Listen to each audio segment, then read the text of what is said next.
Hello, everyone, and welcome to another segment of Divine Femininity United. I am your girl, Dr. Bianca Miss B. Lee, and we are here for our Tuesday night segment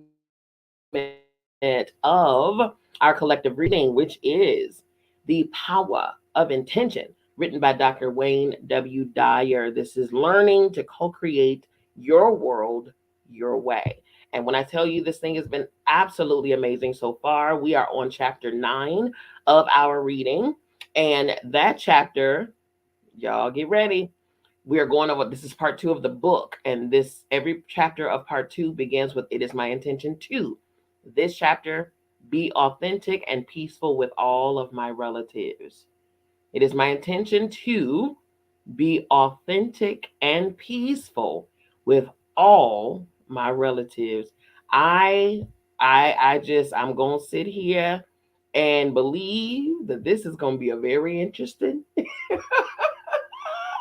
because we as we read along in this chapter, I can guarantee you a couple of us are going to envision whichever family member is being described as we go along. But here's the caveat. Here's the other side of the coin. You just may very well be that relative. Okay, so be mindful that when we do go over things, and when you're reading anything that is what they call self-help or a transformative piece of any kind, try very hard not to be judgmental in a sense where you're thinking about, oh yeah, that's such and such need to be hearing this. No. This came across you for you, okay? For you. Understand that yes, there are things that other people may be dealing with and may struggle with and may have exhibited and whatever the case, but guess what? So have you. So before we go pointing out other people's flaws, be mindful to keep that same energy when it comes down to your own. Okay? Alrighty, so here we go. This is chapter 9, you all. As you already know, on Tuesday nights, we get with it because it is already late. So we're going to go ahead and get into it. Chapter 9. It is my intention to be authentic and peaceful with all of my relatives. Here's a quote by the author himself, Wayne W. Dyer, and it states, "Your friends are God's way of apologizing for your relatives." Your friends are God's way of apologizing for your relatives. Come on here. Somehow we allow the expectations and demands of our family members to be the source of so much unhappiness and stress, when what we want is to be authentically ourselves and at peace with our relatives. The conflict seems too often to be a choice between being authentic, which means no peace with certain relatives, or having peace at the price of being inauthentic. Making the connection to the power of intention in regard to being around your relatives may sound like an oxymoron to you, but it isn't. Being peaceful and authentic can define your relationship with your relatives. First, though, you may have to assess your relationship with the closest relative of all, you. How others treat you, you'll discover, has a lot to do with how you treat yourself and thereby teach others to treat you. That is so true. Next section, you get treated the way you teach others to treat you. You get treated the way you teach others to treat you. In an earlier chapter, I urge you to notice your inner dialogue. One of the greatest obstacles to connecting to intention are your thoughts of what others want or expect from you.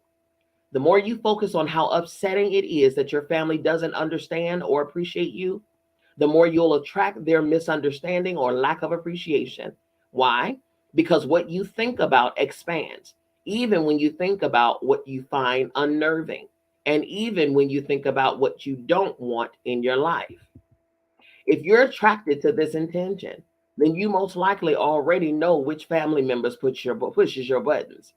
If you feel as though you're unduly influenced by by their expectations, or you're a victim of their way of being, you'll need to begin by shifting your thoughts of what they're doing to what you're thinking.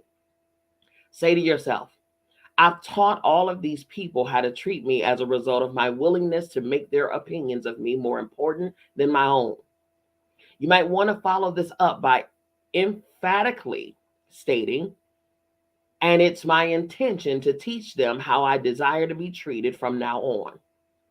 Taking responsibility for how your family members treat you helps you create the kind of relationship with all of your relatives that matches up with the universal mind of intention. You may be asking yourself how you can possibly be responsible for teaching people how to treat you. The answer is, in large part, your willingness to not only put up with listening to those familiar pressures, some of which are long term traditions running back countless generations, but also with allowing yourself to disconnect from your divine source and indulge in low energy emotions as humiliation, blame, despair, regret, anxiety, and even hatred. You and only you taught your kin how to treat you through your willingness to accept critical comments from that well-meaning, but often interfering and bothersome tribe. Your family relationships are in your mind. Your family relationships are in your mind. When you close your eyes, your family disappears. Where did they go? Nowhere. But doing this exercise helped you recognize that your relatives exist as thoughts in your mind.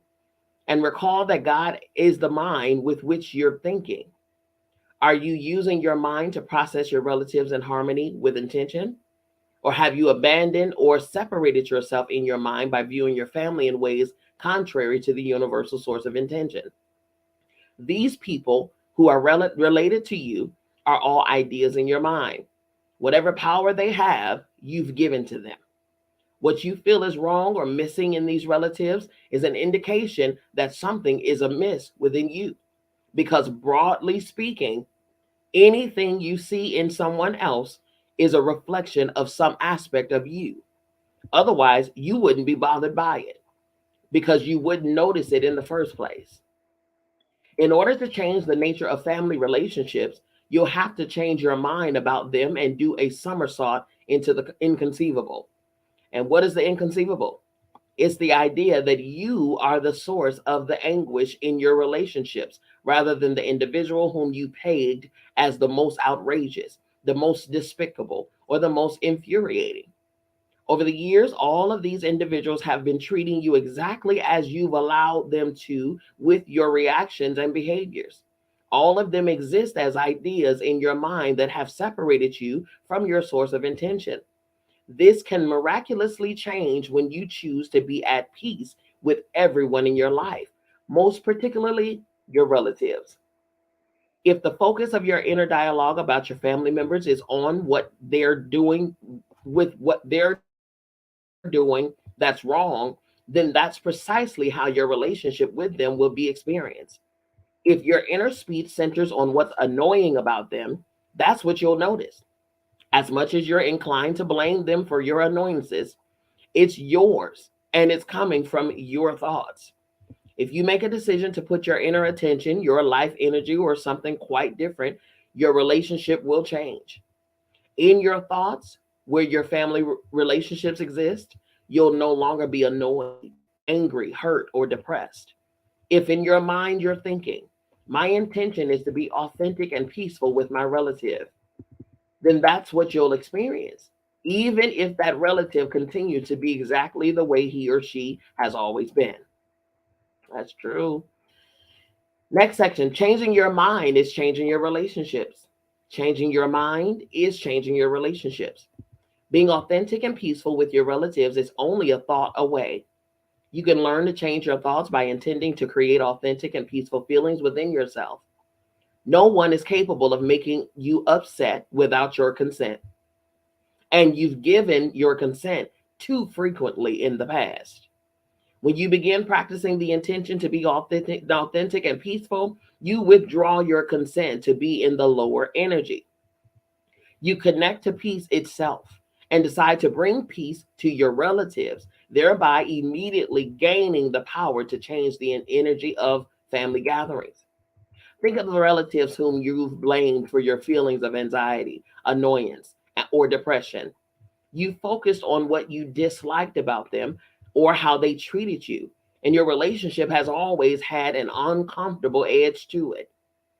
Now imagine yourself doing this from a new point of view rather than reacting to their low energy of hostility or bragging with hostile or bragging reaction of your own, lowering the energy field for everyone involved. You instead bring your intention of peace to the interaction. Remember, it's the higher energy of love that can dissolve all the lower energies. When you react to low energy with more of the same, you're not being peacefully authentic or connected to the power of intention. In the low energy, you say or think sentences like, I disrespect you for being so disrespectful.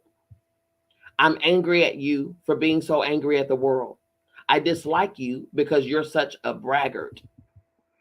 By putting your attention on what you intend to manifest rather than on the same low energy that you encounter, you make a decision to connect to intention and bring the attributes of your universal source to the presence of that low energy.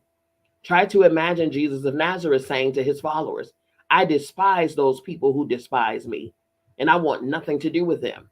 Or, it makes me so angry when people judge me. How can I have peace when there are so many hostile people around me? This is absurd because Jesus represents the highest loving energy of the universe. That's precisely what he brought to the presence of doubting, hostile people, and his presence alone would raise the energy of those around him. Now, I know you're not the Christ, but you do have some great spiritual lessons to learn from our greatest teachers. If you bring the intention to bring peace, if you have the intention to bring peace, if you have the intention to bring peace to a situation and you're living at the level of intention, you'll leave that situation feeling peaceful. I learned this lesson years ago with my in laws. That's funny. Prior to waking up to the power of intention, family visits were events that caused me consternation because of the attitudes and behavior of some of my wife's relatives. I'd prepare for a Sunday afternoon family visit by getting anxious and upset over what I anticipated to be a fretful, lousy experience. And I seldom disappointed myself. I'd focus my thoughts on what I didn't like, and I defined my relationships with my in laws in this manner. Gradually, as I began to understand the power of intention and left my ego behind, I substituted kindness, receptivity, love, and even beauty for former annoyed and angry assessments. Before family get togethers, I'd remind myself that I am what I choose to be in any and all circumstances, and I chose to be authentically peaceful and have a good time. In response to something that used to annoy me, I'd now say to my mother in law in a loving way, I never thought of it that way. Tell me more. In response to what I previously considered to be an ignorant comment, I respond, that's an interesting point of view. When did you first learn about this? In other words, I was bringing my own intention to be in a state of peace to this encounter and was refusing to judge them. The most amazing thing began to happen. I started looking forward to having these family members at our home. I began to see them as much more enlightened than I'd previously thought. I actually enjoyed our times together, and every time something came up that I found annoying in the past, I'd overlook it and respond with love and kindness instead. At an earlier stage of my life, expressions of racial or religious prejudice were a stimulus for my anger and resentment. Now, I'd quietly respond with a kind and gentle reminder of my own opinion and simply let the matter drop. Over the years, I found that not only did the racial and religious slurs diminish to zero, but I noticed that my in laws were expressing tolerance and even love toward minorities, as well as those who practice religions different from their own. Although my primary intention was to stay in a state of peace, I discovered that by not joining in the low energies of my in-laws, not only was the entire family more peaceful, but more enjoyable and even enlightening conversations developed. I had as much I had as much to learn from my in-laws as I had to teach, even when I disagreed vehemently with a judgment directed at me. If I remembered my intention to have a peaceful relationship with them, I was able to do just that. No longer did I think about what I disliked, what was missing, or what I always had been. I stayed focused on making these gatherings fun, loving, and most important to me, peaceful. Let's take a look at the steps you need to take in order to make the stated intention of this chapter and all succeeding ones a reality. Step one, identify your intention verbally and in writing, and develop a deep yearning for it. When you create a great longing for the experience of a peaceful family, everything will begin to happen to fulfill this yearning spontaneously and naturally. Rather than praying for a saint or to be a saint or God for a miracle, pray for the miracle of inner awakening, which will never leave you. The awakening of this inner light, once experienced, will become your constant companion, regardless of who you are with or where you are. The dynamic force is within you. This force is felt as great joy running through your body. Ultimately, your thinking will become sublime, and your inner and outer world will become one. Yearn for this awakening to the inner light and long for your intention to manifest. Step two, intend for all of your relatives what you intend for yourself. Mm. When anyone criticizes, judges, gets angry, expresses hatred, or finds fault with you, they're not at peace with themselves. Want this peace for them even more than you desired for yourself. By having this kind of intention for them, you take the focus off of you. This doesn't require words or actions on your part. Simply picture the people in your family with whom you're not at peace and feel the peace you crave for them. Your inner speech will change, and you'll begin to experience the peaceful authenticity of both your beings. That's good. Step three, be the peace you're seeking from others. If peace is missing in your relationships with your family, it means that you have a place within you that's occupied by non peace. It may be filled with anxiety, fear, anger, depression, guilt, or any low energy emotions. Rather than attempting to rid yourself of these feelings all at once, treat them the same as you do your relatives. Say a friendly hello to the non peace and let it be. You're sending a peaceful feeling to the non peace feeling. The lower energies you're experiencing will be strengthened by your peaceful hi or hello and eventually vanish as the divine grows within you. The way to this peace is through any form of quiet and meditation that works for you, even if it's only a 2 minute respite during which time you're silent. Concentrate on the name of the divine or repeat that sound of ah as an inner mantra. It definitely works, you all. Step four, match up with the seven faces of intention. If you've forgotten what the universal mind of intention looks like, it's creative, kind, loving, beautiful, always expanding, endlessly abundant, and receptive to all of life.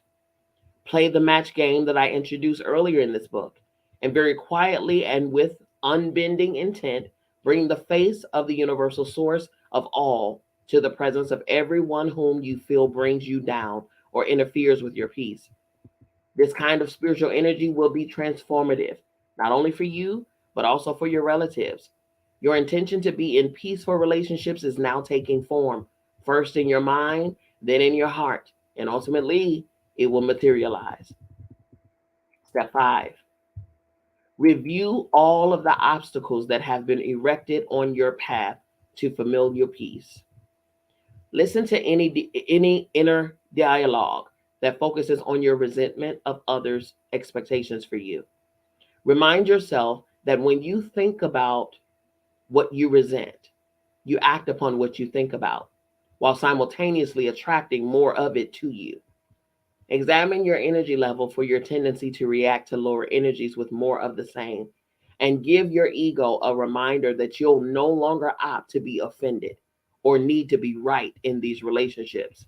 So true. I had to make that declaration on my own for myself, for real. Step six, act as if. Act as if.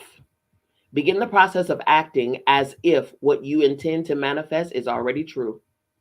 See everyone in your family in love and light. That is their true identity. When someone asks Baba Muktananda,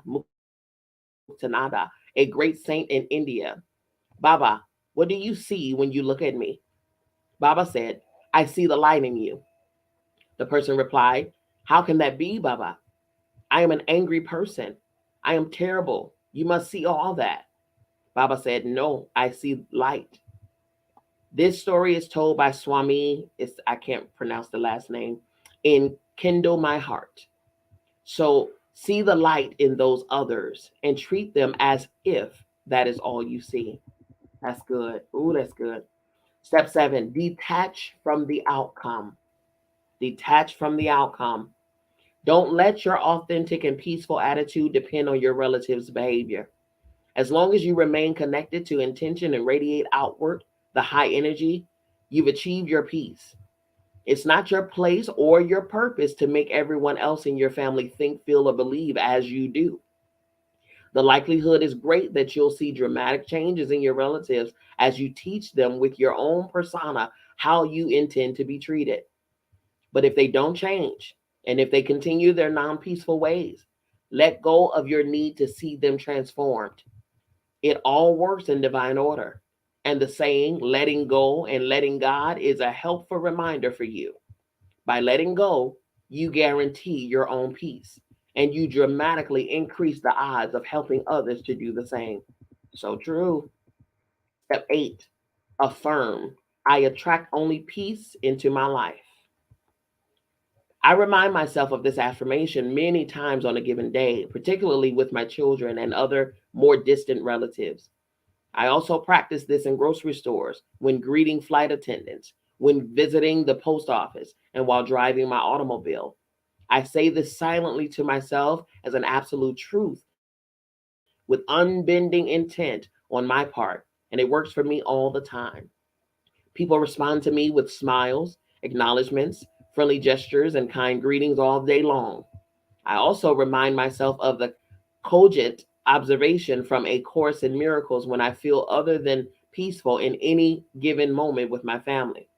I can choose peace rather than this. Step 9, hold no grudges and practice forgiveness. The key to having peace in all your family relationships is forgiveness. Your relatives are simply doing what they've been taught to do over a lifetime and the lifetimes of many of their ancestors. Shower them with understanding and forgiveness from your heart. This passage from A Course in Miracles offers so much in the fulfillment of this intention. And it reads, do you want peace? Forgiveness offers it. Do you want happiness? A quiet mind, a certainty of purpose, and a sense of worth and beauty that transcends the world? Do you want a quietness that cannot be disturbed, a gentleness that can never be hurt, a deep abiding comfort, and a rest so perfect it can never be upset? All this forgiveness offers you. That's good. Step 10, be in a state of gratitude. I'm seeing that this is the trend. All of his step 10s always take us back to a state of gratitude, which is, that's yes, absolutely. Rather than being in a state of non peace concerning any family members, say a prayer of gratitude for their presence in your life and all that they have come to teach you. These are the 10 steps that you can practice each day as you work toward the absolute knowing that this intention all will manifest for you. Remind yourself on a daily basis that you can never remedy a bad relationship by condemning it. That is good. And that is so true. That is so true. This is a very short chapter, which is good. It's good because it says that, it's perfect for our Tuesday night. However, in addition to what he stated, this is an area, I must say, I'm going to take a couple minutes here, but this is the area where I had one of my biggest struggles. One of my biggest struggles was in the area and realm of family. Because I am a Libra all the way, all the way, all the way. Yes, Mr. Donald Robinson on Facebook says higher consciousness. That's right. And then he says again, I choose peace. I choose peace. This was an area here that, oh my goodness. Okay, so I'm a Libra, and so I'm a Libra in my sun and in my rising, which if you all know, then you know. Okay. Um, and for us, one of our main focuses is those we love, those that are near and dear. Okay. Our family, our friends, for sure, our children, you know what I'm saying? Those who we love, those who we call family, those who we hold near and dear to our hearts. And we give, oftentimes to our detriment. But with our close circle, we give, we give. We want everybody to do well. We want to help everybody. We want everybody to be loved and feel loved. We want everybody to have a good time. We just give. It's all about everybody coming together, just supporting everyone, and this and then the third. It can wear us out. We can be dog tired, all of this, but we will never show it because we just want to make sure everybody else is good. Okay. The thing that I battled with over the course of my life has been the lack of reciprocity, right? From those who I poured out to, I didn't get that in return. I'm one that everybody can come to because I've proven myself to be one that gives, shows up for, supports and whatever the case, any time of day, any day and night, whatever the case, right? I've shown that I'm here for everyone all the time. But the reciprocity has always been less than what I would give. I will say this, I've received things and I've been loved and supported and things like that, but can I say that it's been to the level that I've given? No. Nope. Nope. Not at all. Nope. And if so, it's probably a fraction of one out of, a ratio of one out of or two out of 100. Okay. And that was a struggle for me, and like, say for instance, even here, exhibit A, both sides of my family, big family, huge on both sides.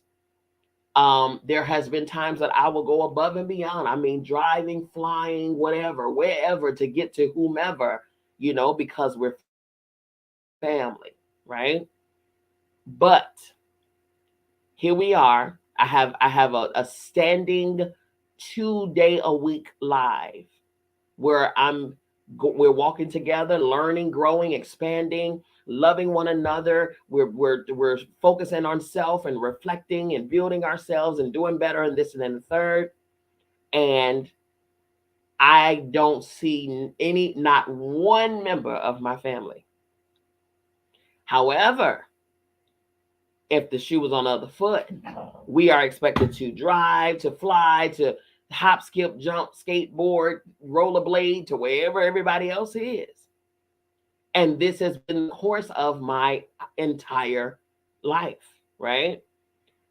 Now, if I were reporting, hot topics or some type of drama and mess and keeping up with the Kardashians or, talking about, loving hip hop or something foolish, I can guarantee you these spaces that I host would be standing room only.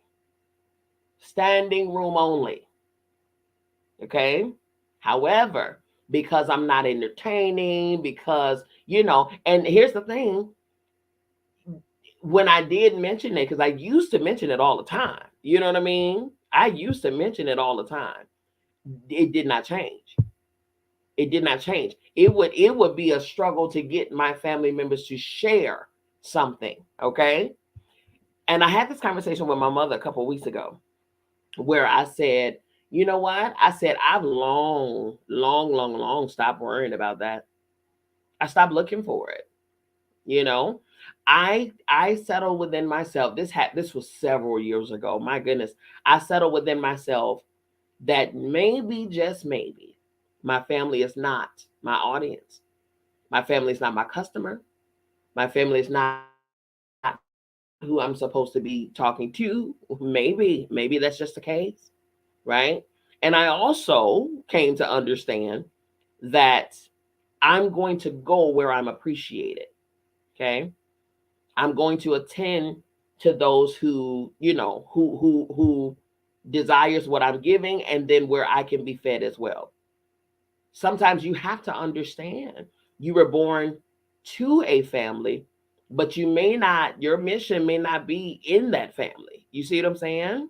So I had to understand that was a very hard pill for me to swallow. It really, really and truly was, because I felt that because I was raised this way. That family, we heard terms like family is all you got. Blood is thicker than water. You know what I'm saying? You be there for family. We were raised this way. If one fight, we all fight. You know what I'm saying? We were raised this way. And for a long time, the very ones that embedded those things in me were the very ones that were not doing it. And I had an inner struggle with that. I think I dealt with a lot of rejection around that whole topic, until I learned, just as the book just stated, until I learned that two things. I was teaching people how to treat me by what I allowed and what they saw, how they saw me treating myself. And I say that because when I say that, I say this: am I there for myself? That's all that matters. Am I supporting me? What did I say before I started talking about this? I got into the things of Libra. One thing that we do, and it is at our detriment. We give to outwardly to others, and don't give to ourselves, or we leave ourselves the crumbs. Okay, we would deplete ourselves for others. And then I had to get to the bottom of that. I had to get to why I did that. And one of the reasons why I did that is for acceptance, because I wanted the support, because I wanted the love, because I wanted, everybody to you know, to love on me and to see what I'm doing and to want to. No, no, no, no, no, no, no, no, no. I had to really dive deep into why that was, get to the seed of this behavior. It's one of the reasons why I was motivated to go into cognitive behavioral therapy. I'm not concerned about the what you're doing. I'm concerned about why you're doing it. Let's get to the why. Let's get to the root of that. And the root of my request or need for that, for other people to pour into me or to be there for me, is because I was never taught how to show up for my own self. And it was not until I mastered that right there. When I mastered showing up for me, I also mastered not caring whether other people did or not. That part. Okay? Because that's when I started to understand or understand I'm not for everybody, I'm for somebody. Even if that somebody is this one person that's over on my Clubhouse, the two people that's on Facebook, the two people that's on YouTube, if whether I'm for those people or whoever. And I also believe and trust and know that whether anybody listens to me right now in real time or whether they catch this message 10 years from now, guess what? They got it at the perfect time. They got it exactly at the time that they were supposed to get it. That's it. My only focus is to do what I'm supposed to do. That's it. And support me, support my mission, support my own purpose, support my goal, support my actions, support my words, support my thoughts. As long as I show up for me, I am fully supported. I had to master that. And with that, I was able to give grace to my family members, right? I was able to give grace. My brother told me one time, well, we don't know how to show up. We don't know how to support you. Tell us what you need from us. And that was a real question. Donald on Facebook said, yes, thank you. That was a real question. He says, how do you need us to show up for you? And that was real because guess what? I never showed them. I never told them in what way I needed them to show up for me. I just expected them osmosis. I just expected them to know it. I just expected them to pick up my telepathic thoughts, right? And it just expected expectations, unrealistic expectations. He asked a real question. How would you like for us to show up? In what way do you need us to support you? And honestly, you all, when I sat with that question, the answer is I don't. I would like for you to, but I don't need your support. As long as I have my own, I have all the support I need. Now, would I like your support? Absolutely. Sure. Would I like your support without me having to ask you to show up? Absolutely. I mean, please and thank you. Okay. But do I need your support? I don't. Do I need you to say or to show up and to give me an applause? I don't. Do I need your atta girl pat on the back? I do not. You know why? Because my own high five is sufficient enough. My own pat on the back is sufficient enough. My own hug and handshake and you did that and awesome job is enough.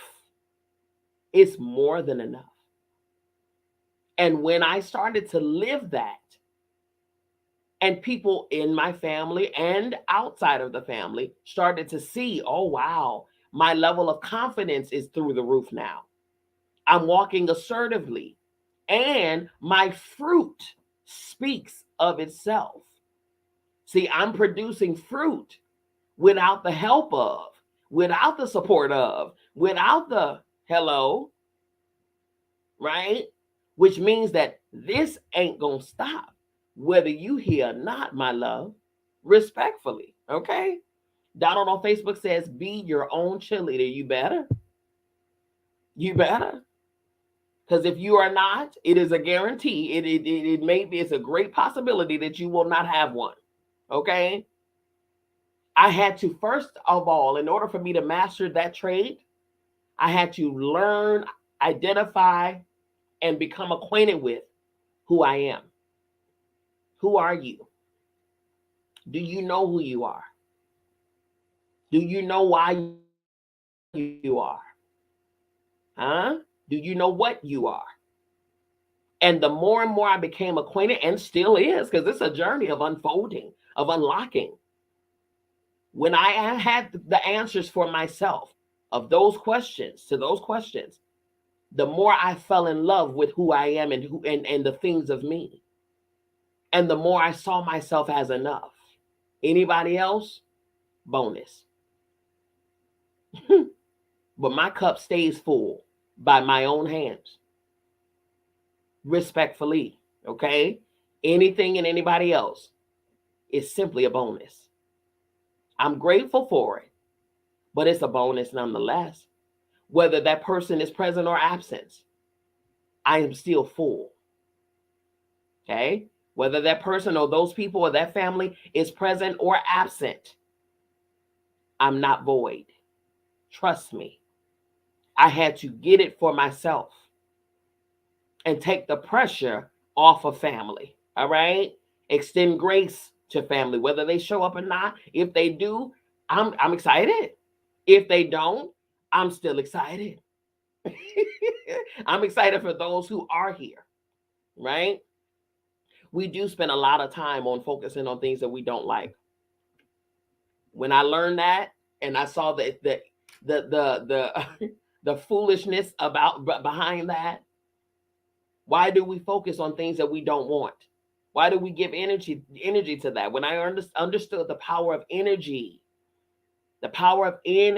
frequencies, vibrations, the power of that, then I understood that the more I dwell on the things that I don't want, things I don't like, I'm emitting energy into the atmosphere.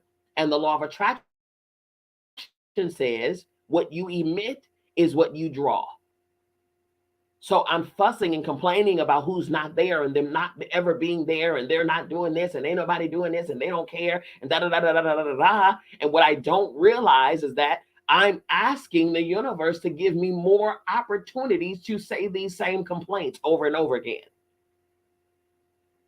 If I want to change, be the change, emit change, and attract change. Simple. If you want it, create it. It's simple. It's simple. I learned that. And listen, I love my family. I love being around my family. I love all of that. It also, that mindset changed a lot of it. It changed a whole lot of things and how I even interact, how I even, because before I would run to everything because it's family. I would run. I would just feel obligated and I would run to it. Now I check with my own heart first. I scan my own heart space and I say, now, is this something that I really need to be at or want to be at? Or, I check. If the answer is no, I check the answer and why. Let me get to the why of the no. Because if it's something, well, I just don't want to deal with drama. I just don't. Then that's not because you're focusing on the negative thing. If it's simply, I just much rather do something different. I want to do this. I want to do that. I check with my own heart space first. It is no longer about people pleasing, which is one of the low level traits of a Libra. People pleasing. People pleasing. Right. So now I ask self, why are you agreeing to show up for this thing, this opportunity, this, as it pertains to family and friends? Why did you say yes? Why are you saying yes? Is it because you really desire to, or are you trying to look good, or are you trying to please them? Yes, these are the questions that I have to ask myself. Okay, do you really desire to? Is the answer, do you really want to go and you just want us to say yes just to not seem like a butthole, or what is it? Okay, right now with this new mindset, my yeses are yes wholeheartedly and my no's are no wholeheartedly. Okay, that's what happens when you learn how to dive in, how to come from within, how to see your own light and treat yourself accordingly, right? Know who you are, treat yourself accordingly, show others how to treat you by how they see you treating yourself, and then you go from there. First with relatives, because some relatives can be the very bane of our existence. Those relatives, my God. But know this, every single person that we have encountered or that we've been given, there's something in them that is necessary for our pruning, for our carving, for our shaping, for our development, for our character, for our expansion. It is. You want to know what that person is helpful for? Ask yourself how they trigger you.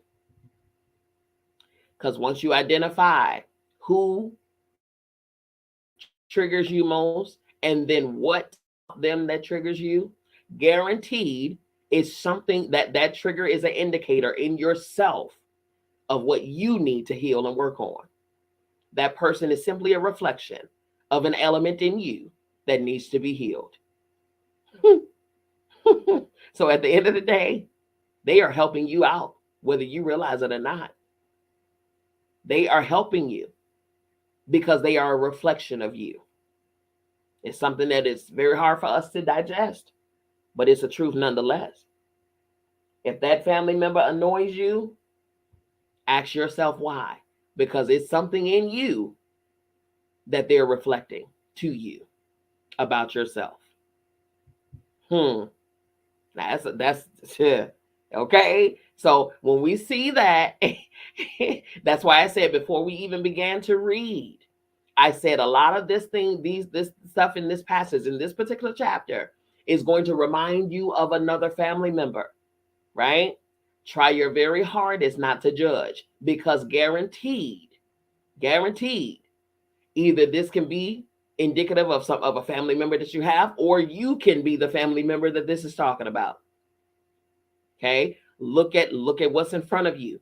Look at your own mirror before you go to point at somebody else, because guaranteed, again, the trigger that you feel that this family member is triggering you in is a direct mirror reflection of what you need to be working on within yourself. Okay, when I got that, I had to do my own work. Be honest with yourself. Be honest. Change comes in authenticity. Change comes in being honest. Okay? It's tight, but it's right. All right. All righty, you all. So listen, that is it for today. We had a quick one, which is good because, again, it's already late, you all. So on Sunday, 5 p.m. Eastern Standard Time, the topic is, it is my intention to feel successful and attract abundance into my life. It is my intention to feel successful and attract abundance into my life. All right. So you all don't want to miss it. Again, if you would like the book, feel free to ask for the book. Send me your email address so that I can send it to you via Google Drive. It'll be a PDF ebook version. Okay. All righty. For you all who want to send me emails, send me an email at info@biancamissblee.com. You can go to the website as well on Clubhouse. It's right above my head. On the video platforms, Facebook and YouTube, it's on the screen and in the caption. So feel free to go there. You can also utilize some of my workshops. You can see some of the merchandise that is on there, as well as Walmart.com. And you can also book any of my services. Is right there for you to do so as well. Okay. If you are not following me on social media, follow me on Instagram, on Facebook, and on YouTube at Bianca Miss B. Lee.